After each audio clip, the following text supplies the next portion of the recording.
welcome back to Clutch Situation. Today I have for you the Faber-Castell Apollo mechanical pencil. This is a pencil that I purchased in October of this past year, and I have been using it on and off for the last couple of months so that I could feel like I really was giving an informed opinion about what my impressions are on it. This is an economy mechanical pencil. It was purchased at a very reasonable cost. I purchased it from a seller in Japan through Amazon, and so it took a little bit of time to get to me since it was shipped to me from Japan.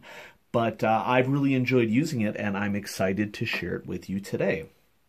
And so, rubberized ribbed grip.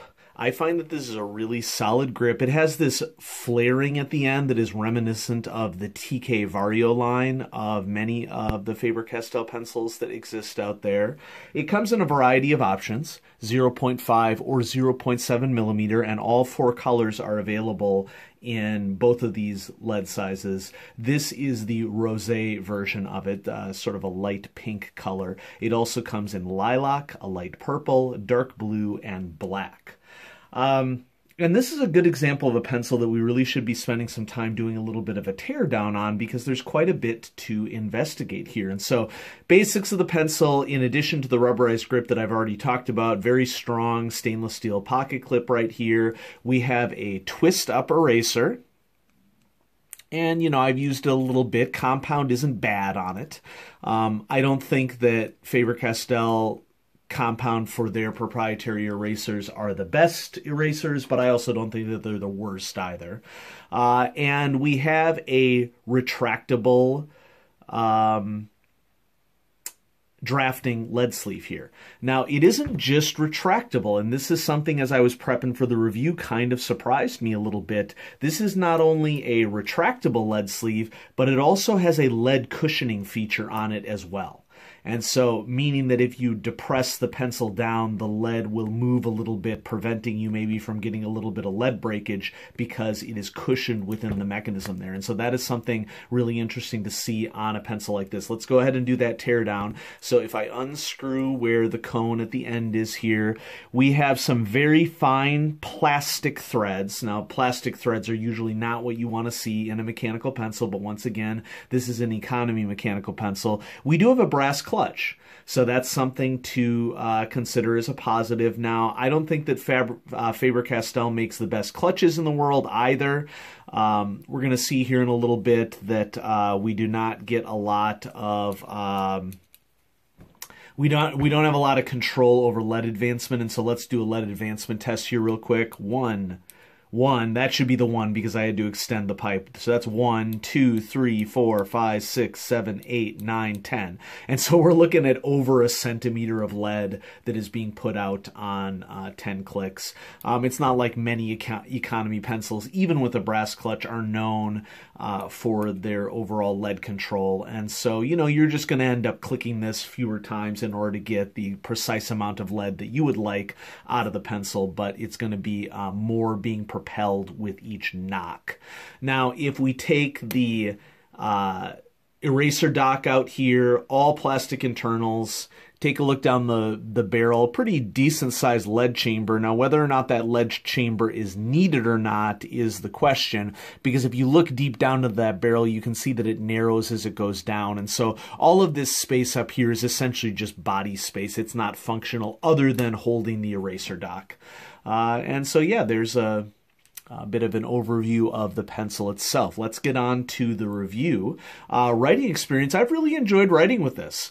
I'm going to go with good plus on it. It has a lot of features to it that really make it enjoyable to write with. This is an example of a plastic rubberized ribbed grip that really speaks to me as a writer. You know, I'm not going to ever pretend like I understand what works best for different writers, but personally for me, I really enjoy this grip. So combine all the features together and you get an awesome writing experience. Speaking of those features, this thing is jam-packed with features. For features, we're going to go with great on this one. Whoop, had a little bit of lead breakage there, so, you know, not foolproof. So yeah, I'm going to go with great on features. We have the retractable sleeve. We have the lead cushioning mechanism, which doesn't always work, but a lot of lead cushioning mechanisms don't always work. Incidentally, I'm going to have some limited edition Zebra Delgard. Zebra Delgard recently celebrated its 5-year anniversary, and so I'm going to have some of the anniversary pencils available for review coming up on an upcoming video, maybe sometime soon, given that I have a little bit more time on my hands, given that we are all in isolation right now. So features, great. Twist-up erasers, solid pocket clip, weighted nicely. Okay, balance point somewhere around the mid-range. Okay, and I mean, it's an overall just a lightweight pencil. This is a pencil that you would be able to use all day long, and I don't think that you'd be likely to get cramps with it. Quality, this is where we have a little bit of compromise. If we look at the sticker of mine, manufactured in China, and so we're probably saving some money on components by doing that. And, you know, it shows with the lead advancement and the fact that it's nearly all plastic interiors. But I got to give credit to Faber-Castell that they have a brass clutch in there, which, you know, just increases the life of the pencil overall. So for quality on this, I'm going to go with OK plus, and it is largely that brass clutch that is making the difference for the plus. Cost, cheap. This is an economy mechanical pencil. You know, after I featured the IJ Instruments pencil, which is my new #1 on my top 10 list, but also a very expensive pencil, I thought that it would be nice on the channel for me to review some cheaper pencils. And so this is definitely an economy pencil. I paid $8 USD and I think free shipping on Amazon for the Faber-Castell. I couldn't really find it on any other small shops' websites when I was looking around, and so I went ahead and went with Amazon, even though it killed me to do it. So this thing has a lot of pros, okay? We're just going to say that it is feature-rich, and, you know, specific things for that would be the twist-up eraser and quality pocket clip, and retractable lead sleeve, and brass clutch, which is kind of a pro and a con. We'll get to that in a second. And lead cushioning. And, you know, I'd also consider the grip to be a pro. I'd also consider the color range to be a pro. Cost is certainly a pro. There's a lot to love about this pencil. I really recommend it. I think that you should check it out.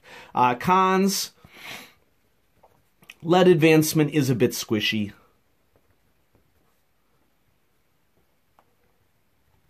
You know, mostly plastic. But overall, I'd say that it's one of the better economy pencils that exists out on the market. I think that the folks at Faber-Castell did a spectacular job in the design process with this, so shout out to them. And thanks everybody for watching. I'm going to keep having mechanical pencil review videos coming at you. And thanks for engaging in the comments respectfully, and thanks for your support, and shout out to my patrons. You can go to patreon.com/clutchsituation if you are interested in becoming a patron, and I have a couple of patron exclusive videos coming up for people who back me at the $5 per month level, and I think that many of you are going to be really interested to see what we have coming up in those reviews. And so thanks so much for watching. Stay safe, everybody. Have a great day.